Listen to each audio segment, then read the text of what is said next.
Aksominio balso savininkė, vadinama Inga Valinskienė, net ir turėdama parlamentarės mandatą, neatsisakė koncertuoti privačios bendrovės renginyje. Tautos prisikėlimo partijos narė, nepaisydama etikos ar grūmojimų, ketina derinti dainavimą su darbu Seime. Politikė įsitikinusi, kad įstatymai nedraudžia jai to daryti. Įstatymas, netgi būnant Seimo nare, šito daryti man nedraudžia. Ingrida, ar gavote autorinį atlyginimą arba honorarą už tai, kad dabar dalyvaujate koncerte? Gausiu be abejonės ir vėlgi teisėtai. Tai jūs nemanot, kad tai prasižengė su įstatymu, konstitucija arba Seimo statutu? Visiškai ne.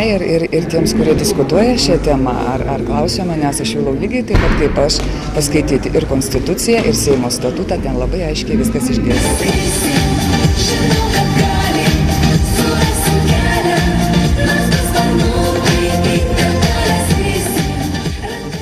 Įspūdingame koncerte netrūko ir daugiau žvaigždžių ir žvaigždučių. Susirinkusiusis linksmino merginų grupė 69 danguje, šokių Eurovizijos ir realybės šou dalyviai, humoro grupė Ambrozija ir Marijonas Mikutavičius. 8 valandas trukusį renginį turėjo vesti Ingos Valinskienės vyras, Tautos prisikėlimo partijos pirmininkas Arūnas Valinskas. Bent jau tai buvo nurodyta renginį organizuojančios bendrovės pakvietimuose. Tačiau paskutinę akimirką Seimo pirmininkas paprašė organizatorių pasiieškoti naujo vedėjo. Politiką pakeitė kitas politikas – Vilniaus savivaldybės tarybos narys Algis Ramanauskas.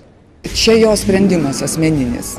Pagal tą patį įstatymą jis tą daryti lyg tai ir galėjo, bet aš manau, kad jo ir statusas yra šiek tiek kitas ir tai yra jo sprendimas ir be abejonės aš jį labai gerbiu tą sprendimą. Etikos sargai teigia, kad Valinskienė dainuoti gali tik tuo atveju, jeigu už koncertą nemokamas honoraras. Turint tokį sodrų balsą, įpratus šou versle, galbūt ir sunku susitaikyti su mintimi, kad tu negalėsi dalyvauti. Bet jeigu įdarys labdarinius koncertus, tai tas Seimo statutui neprieštarauja. Be Ingos Valinskienės iš pramogų verslo atstovų partijos į Seimą pateko dar 5 dainorėliai. Laimontas Dinius buvo grupės Rondo narys, skandalingasis Linas Karalius dainavo grupėje Žas, 4 atlikėja Donalda Meiželytė Svilienė, saldžiabalsis Ligitas Kernagis dainavo grupėje Prologas bei keistuolis dainininkas Antanas Nedzinskas. Visi jie yra žadėję koncertinės veiklos atsisakyti. Reporterė Neringa Palkaitė, Vilnius.